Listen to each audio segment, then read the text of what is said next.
ये जो हमारा जन्म हुआ ये भाग्य के अधीन नहीं है, ये नवीन भाग्य निर्माण करने के लिए है। नहीं तो आदेश ही नहीं देते भगवान। पशुओं को आदेश नहीं दिया जाता क्योंकि वो भाग्य के अधीन है। केवल मनुष्य शरीर को आदेश दिया गया है। किसी देवता को भी आदेश नहीं दिया गया कि आप ये करो ये ना करो, क्योंकि वो वही करेंगे जो उनके सुकृत है, उसके अनुसार बस भोग भोगेंगे।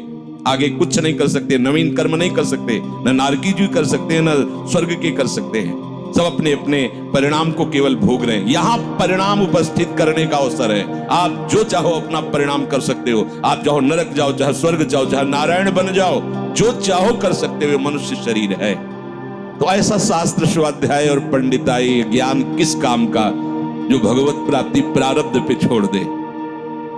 तो कुछ जन हैं जो शास्त्र स्वाध्याय करके या संतों की वाणी सुनकर इस विचार में आते हैं कि मुझे क्या करना चाहिए, परिवार का पोषण या भगवत प्राप्ति। दो विभाग कर लिए इसलिए खतरा है, निर्णय नहीं कर सकता। और सही पूछो तो दो विभाग है नहीं, एक ही बात है। समझ जाओ तो वहीं वहीं भगवत प्राप्ति हो जाएगी। अब उसके विचार में आता है कि अभी तो ब्याह हुआ है, या अभी छोटे छोटे बच्चे हैं, या अभी बच्चों का ब्याह किया है, अभी नए हैं, क्या जाने संसार का। मेरी आवश्यकता है, नहीं तो संसार इनको परेशान कर देगा। और वो अपने अहम जनित कर्ता भाव से ऐसा बंध जाता है कि निर्णय ही नहीं कर पाता। श्री चरणदास जी कहे, ए भाई समझो, जिस कर्तव्य को तुम विसार करके झूठे भाव को कर्तव्य मान रहे हो, अरे माया के दीवाने, अरे हिया नहीं रहना, करना अंत बयाना। यहां से जाना है, यहां से जाना है। ये भूल जाते हैं माया की। ऐसी भूल भुलैया है कि हमें शरीर में राग और शरीर संबंधियों के राग में सुख मिलने लगता है और लगता है कि मैं अविनाशी हूं। वैसे मैं तो अविनाशी ही है, पर विनाशी को लेकर मैं ये भूल कर बैठता है। और जिसको पकड़ा है वो सब विनाशी, सब विनाशी। गो भूचर जहां लग मन जाई, तो सब माया जानो भाई।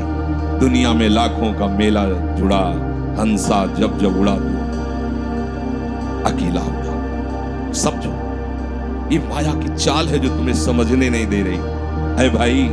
समझो समझो, अरे माया के दीवानों, यहां से हमें जाना है, जाना है। कुछ साथ नहीं ले जाना है, कोई साथ नहीं जाएगा।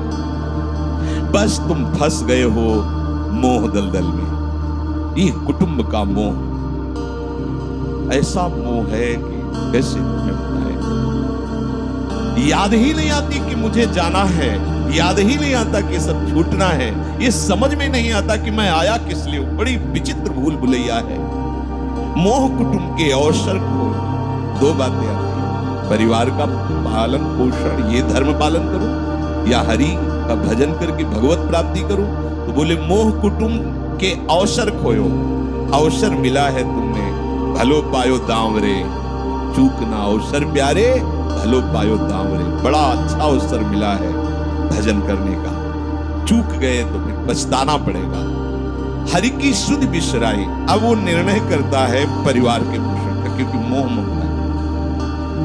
पीछे का हर बार सत्संग में कहते हैं कि पीछे का रास्ता एकदम बंद हो जाना चाहिए, कि आगे कोई भयावह स्थिति आवे तो लौटने का रास्ता नहीं रहना चाहिए। उपासक को पीछे का मार्ग बंद कर देना चाहिए।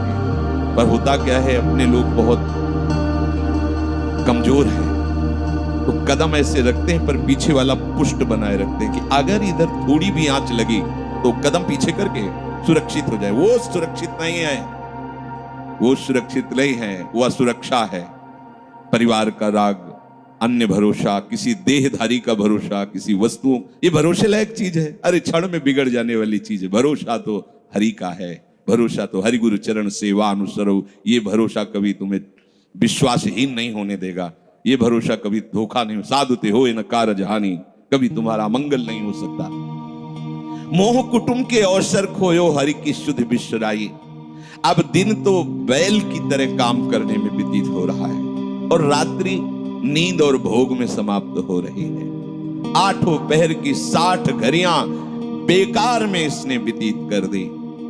एक क्षण भी शांति से बैठकर विचार नहीं किया कि मेरा जन्म किस लिए हुआ है, मैं क्या कर रहा हूं। और अपना कुशल चाहता है।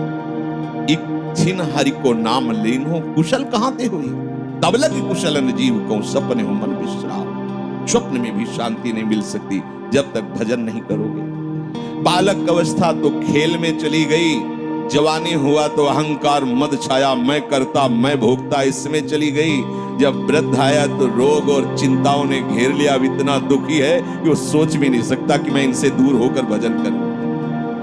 ये जो वो भजन का नाटक होता है, भजन में हम देखते हैं ऐसे ही लगा रहता है, कैसे हो और बढ़िया से और क्या करें, और मरने का ठोर आ रहा है और क्या करें। तुम आए हो भजन करने के लिए और मैं भी फंसे हो, क्या कर दूं, कहां से कैसे व्यवस्था कर दूं। हम ही चला रहे हैं, भले वृंदावन में बैठे परिवार हमारे अनुसार चलेगा, हमारे ही, नहीं तो नष्ट हो जाएंगे। आए हैं वनवास करने के लिए, भजन करने के लिए, पूरा का पूरा प्रपंच पता लगता है। वृद्ध भय चिंता अति उपजी, दुख में कछु न सुहाता। अरे भूल क्यों रहे हो, चेतो। साधु चेताता है जगत को, चेतो। काल रूपी शिकारी धनुष पर विष का बाण चढ़ा चुका है, तुम ठीक निशाने पे हो, होश में हो जाओ। अगर अब कोई तुम्हें निशाने से बचा सकता है तो काल का भी महाकाल हरि बचा सकता है, दूसरा कोई नहीं। आए अचानक बांधे, यम के दूत आकर अचानक बंधन में डाल करके ले जाते हैं। अब वो निर्णय कर रहे हैं, झूठे जग से नेह छोड़कर साचो हरिनाम उच्चारो। चरणदास सुखदेव कहते हैं अपना भला विचारो, इसी में अपना भला। तो क्या करें, घर परिवार छोड़कर तुम्हारी तरह बाबा जी बन जाए। बाबा जी बनने से भगवत प्राप्ति नहीं होती। अगर आप बाबा जी बाहरी बात को ले रहे हैं तो उसको समझ लीजिए, बाबा जी बनने से भगवत प्राप्ति नहीं होती, प्रभु के होने से भगवत प्राप्ति। वो आप चाहे गृहस्थ वेश में रहकर बनो या आप विरक्त वेश, दो मार्ग शास्त्रों ने स्थापित किए हैं, वो प्रभु के लिए। अगर वेश बदल लिया है और परिवार का राग है, भोगों का राग है, संसार की सत्यता का भान हो रहा कि सब सत्य है, कोई फर्क नहीं पड़ता। वेश परिवर्तन से कोई फर्क नहीं पड़ता। गधे की पीठ में चाहे मिट्टी ला दो, चाहे कबाड़ ला दो, चाहे बेद ला दो, उसको बाहर से मतलब है। शरीर में चाहे लाल कपड़ा पहनो, चाहे सफेद पहनो, चाहे काला पहनो, चाहे नीला पहनो, चाहे पीला पहनो, ये तो वस्त्र है। आपका उद्देश्य क्या हुआ, आपका अपनापन कहां गया, ये खास बात है।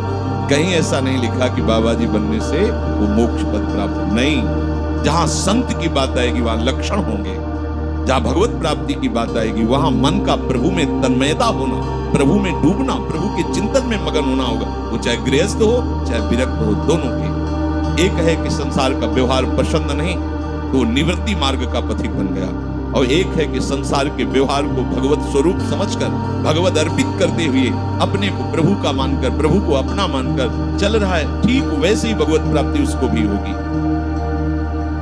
हम लोग जब सत्संग में बात सुनते हैं तो निर्णय करने के लिए हमारा ही हृदय होता है। अब लगा कि नहीं ठीक है, भजन तो करना है, पर हम ऐसा नहीं है कि कर्तव्य के लिए रुक रहे, पर कुछ समय अब हम लेंगे, फटाफट सब निपटा के। तो तुमसे भी चतुर काल है, वो उतने ही समय में तुम्हें निपटा देगा। बहुत चतुर है। हमने बहुत से लोगों के मुझसे सुना है कि बस ये काम हो जाए हम आए, आज तक वो लौट के नहीं आ पाए, क्योंकि वो गली ऐसी है, क्या है, बहुत दलदल है आगे। जो गया ना मोह कलिल में डूबा, अब निकल पाना बड़ा मुश्किल है।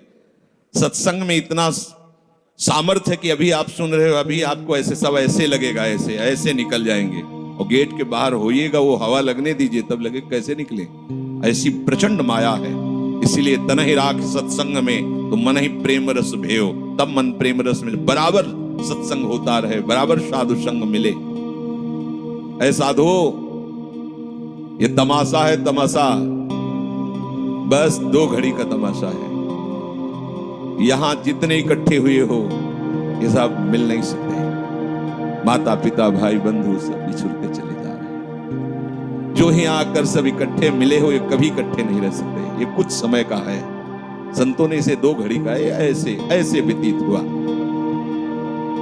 हम लोग परिवार को अपना मैं मानकर, मेरा मानकर के जो पोषित कर रहे हैं, वो कुछ समय के लिए है। जैसे नाव नदी के ऊपर बाट बटाऊ आवे, मिल मिल जुदे होए पल माही आप को जावे। जैसे नदी पार करने के लिए 50 लोग इकट्ठे हुए नाव में बैठे, नाव किनारे पहुंचे, सब अपने अपने मार्ग को चले जाते हैं, कोई किसी का साथ नहीं देता है। ऐसे ही मृत्यु का समय आया, आप कितना भी प्यार करो, लौट के आपसे पूछने के लिए नहीं आएगा आप कैसे हो, या आपने कितना भी सबके लिए किया है, मोह से युक्त होकर अपना जीवन, विशेष जीवन आपने दे दिया, लेकिन आपकी क्या दुर्गति होगी किसी को कोई परवाह नहीं है। फूंक ताप के 10-5 दिन में वो जो दिन क्रिया हुई, इसके बाद सब मौज मस्ती में होते हैं, कोई तुम्हारा चिंतन, कोई तुम्हारा नाम नहीं लेगा, कोई तुम्हारे लिए आंसू नहीं पाएगा। वो अगर कोई रोता है तो हमने सुना है कैसे रोता है। आज तक हमने जो कहा वही इन्होंने पूरा किया, मतलब अपनी कामनाओं की पूर्ति के लिए रोता है। अब कौन हमारी बात सुनेगा? तुम कितना हमें चाहते थे, कोई नहीं इतना चाहता। क्या कह के रो रहा है? क्या कह के रो रहा? अपनी कामनाओं की, स्वार्थ की पूर्ति के लिए रो रहा, तुम्हारे लिए नहीं रो रहा। ये भगवान का बगीचा है संसार, रंग बिरंगे फूल हैं, कुछ तो कली ही मुरझा कर नष्ट हो जाती है, कुछ फूल खिलकर नष्ट हो जाते हैं, कुछ में ऐसी सुगंध आती, थोड़ा सुगंध फैलती, वो भी नष्ट हो जाते हैं। ये बगीचा केवल देखने में सुहावना लगता है बड़ा भयावना, इसमें मृत्यु का तांडव हो रहा है। आप देखो प्रतिपल मृत्यु भयावा, पर कैसी माया है। सामने वाला पतिंगा जला, फिर भी वो जाके उसी में जलता है। ऐसे फूंक के आ रहे हैं एक को, और उनको ये वैराग्य नहीं हो रहा कि मेरे शरीर की भी यही दशा होनी, मुझे कुछ कर लेना चाहिए, ऐसी कुछ कर लेना चाहिए जिससे हम कालातीत अवस्था को प्राप्त हो जाए। क्यों नहीं कर पाता? तारा सुत संपत्ति को सुख, ज्यों मोती ओस पिलावे, यहाँ ही मिले और यहाँ ही नासे, ता क्यों पछतावे। अरे भाई, ये पुत्र और परिवार का मिलन और ये सुख ऐसा है जैसे पत्ते में ओस की बूंद, कितने सेकंड में ढल जाएगी कुछ पता नहीं। ऐसे ही है, बड़े हर्षित हो रहे हैं, बाजे बजवा रहे हैं, बहुत दिनों बाद लड़का हुआ है, फूले नहीं समा रहे, और काल की अवधि बहुत अलग खत्म। अब वो बूंद जो है पत्ते में गिर गई। अब किस बात को लेकर यहाँ खुशी मनाई जाए, किस बात को लेकर हम यहाँ गर्व करें? बहुत सावधानी की जरूरत है। जो यहाँ मिला वो यहीं छूट जाएगा। आप जब जाओगे तो आपके साथ हरि भजन वो किया नहीं, आपके साथ ही हरि उनको माना नहीं, क्या करो? कुछ दे दे क्या? सबको सुख देने की भावना, सब में प्रभु की भावना, जो भी तुम्हारे पास मन वचन कर्म से प्राप्त हुआ है वो सबको सुख देने के लिए है, सब में प्रभु है। ये बात समझ में नहीं आएगी, सबको क्यों सुख दें? क्योंकि सुख मिलना है। आप सिद्धांत समझो, आप सबके सुखों को खींच करके उनको दुख देकर सुखी होना चाहते हो, तो वो दुख लौट कर बड़ा भारी रूप रख करके आपको भोगना पड़ेगा। आप दूसरे को सुख दिए तो सुख लौट के बड़ा भारी सुख आपको देगा। ये सिद्धांत समझो ना, पर समझ ठीक है नहीं। तो हम दूसरे को दुख दे करके अपने को सुखी मानना चाहते हैं, तो वो दुख बहुत बड़ा रूप रख के आता है और हम दुखी हो जाते हैं। नहीं, आज तक तो सब लोग सुख के लिए ही कर रहे हो, तो सुखी हो जाना चाहिए, मतलब गलत है, कहीं ना कहीं सिद्धांत गलत है। सत्संगति को लाभ बड़ो है, साधु भक्त समझावे, चरण दास ही राम सुमिर ले, गुरु सुखदेव बतावे। चरणदास जी कह रहे, तुम्हारा परम हितकारी हरि है, उसी से नेह लगा लो, सदगुरु के वचनों पर विश्वास करो, प्रभु के नाम का निरंतर रटन करो। अब ये बात हमारी समझ में आई सत्संग के द्वारा कि हमारे जीवन के जो दो बात उद्देश्य बन रहे थे कि एक तो क्या करें, परिवार का पोषण करें या हरि भजन करें। तो दो भाव जो बने थे उनको तो मिटा दो, दो है ही नहीं।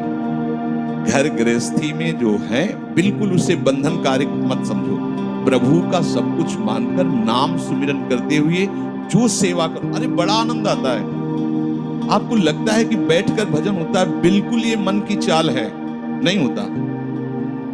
मन को भजन में नहीं लगाओगे तो चाहे पड़े रहो चाहे बैठे रहो, भजन नहीं होने वाला। और अगर भजन में लगाओगे तो फावड़ा चलाते हुए भजन होगा। जब नाम का अभ्यास करना था तो नई अवस्था थी, तो गुरुजन हर समय सेवा में लगाए रहते थे। बड़ी बड़ी पत्थर की शिलियां आश्रम में थी, उठा उनको जमा कर खोद के बना बराबर करना, तुलसी का बगीचा लगाना, गेंदे का बगीचा लगाना, और वृक्षों को हैंड पैप से भर भर के पानी 100 बाल्टी खूब सींचना खूब, और उसमें भी नाम स्मरण करना। और जो गुरु सदगुरुदेव भगवान के बड़े ही बाहरी कठोर नियम वाले, और उस समय नाम का अभ्यास उसी समय करवाया गुरुदेव भगवान। ऐसे पूरे में सुनने लगाना पड़ा। गुरुदेव भगवान की कृपा से समझ में आया। तो हमें लगता है कि कोई भी काम करते हुए भजन हो सकता है, कोई भी। अरे जब युद्ध हो सकता है तो और क्या बात है। अब बोलो आपका निर्णय कि मैं परमार्थ में जाऊं या व्यवहार ठीक करूं। हम कह रहे हैं वो व्यवहार ही परमार्थ बना लो ना, भागने की जरूरत कहाँ है।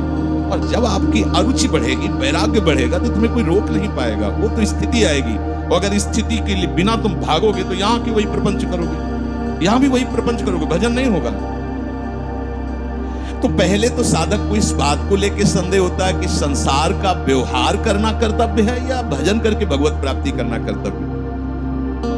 अब उसका सत्संग के द्वारा निर्णय होता है, चाहे शास्त्र का चाहे संतों का, कि नहीं नहीं मुझे तो इस जन्म में भगवत प्राप्ति करनी है। संसार के इन सब कार्यों को तो बहुत जन्मों में किया है, अब इस जन्म में भगवत प्राप्ति करनी है। ऐसा निर्णय सत्संग से होता है। जब ऐसा निर्णय हुआ तो भोग उसे कड़वे लगने लगे। इस शरीर का विलास, इंद्रियों का विलास उसको एक दुखद लगने है। कैसे कैसे छोड़ूं, कैसे हटूं। अब उसी को वैराग्य कहते हैं। अब उसके अंदर वैराग्य बढ़ने लगा। जब वैराग्य बढ़ने लगा तो वो प्रभु की तरफ चलने के लिए उतावला हुआ। अब उसके सामने प्रभु की तरफ चलने के लिए जो बताने वाले वो शास्त्र हैं और वो संत जन हैं। अब इतने संत जन हैं कि उनकी सबकी अलग अलग साधना है, अलग अलग उपासना है। इतने शास्त्र हैं कि उनकी अलग अलग धाराएं हैं, और बिना इसके कल्याण नहीं होगा। हर सब कोई कहता है हमारा मार्ग ठीक है, सब सिद्धांत कहते हैं इससे भगवत प्राप्ति, इससे भगवत प्राप्ति, इससे ऐसा, इससे। वो साधक फंस जाता है कि चलूं तो किस में चलूं। उसके सामने साध्य और साधन विषयक तरह तरह के भेद साधकों के द्वारा, संतों के द्वारा, भक्तों के द्वारा डाले जाते हैं सामने। फिर शास्त्र को पढ़ता तो बहुत सी बातें शास्त्र में निकलती हैं। अब वो बेचारा परेशान हो जाता है कि अब मैं क्या करूं। संसार का तो सत्संग के द्वारा समझ लिया कि ये ठीक नहीं, मुझे भगवत प्राप्ति, पर कैसे भगवत प्राप्ति करूं। अब इसका निर्णय करना उस नवीन साधक के लिए बहुत कठिन होता है। परंतु भगवत कृपा का वो जिसने आश्रय ले लिया वो यहां टिकता नहीं। इस संशय में परमार्थ भगवत कृपा से पुष्ट होता है। सबसे पहले प्रभु हरि को गुरु बनाना चाहिए, वही सबके गुरु हैं। जब हम घर से निकलने की सोच रहे हैं उस समय वो सोच भी गुरु दे रहा है, वो हरि गुरु उस समय सोच भी दे रहा है वही। तो जब हमारी ऐसी स्थिति आती है कि हम निर्णय नहीं कर पाते तो अंदर से प्रभु को पुकारना चाहिए, हे गुरुदेव हरि, आप प्रकट रूप में मिलो और मेरा समाधान करो। अब जो ही वो अंदर से ऐसी दशा में प्रभु की शरण होकर के पुकारता है तो भगवत कृपा उसे सदगुरुदेव के रूप में प्राप्त हो जाती है।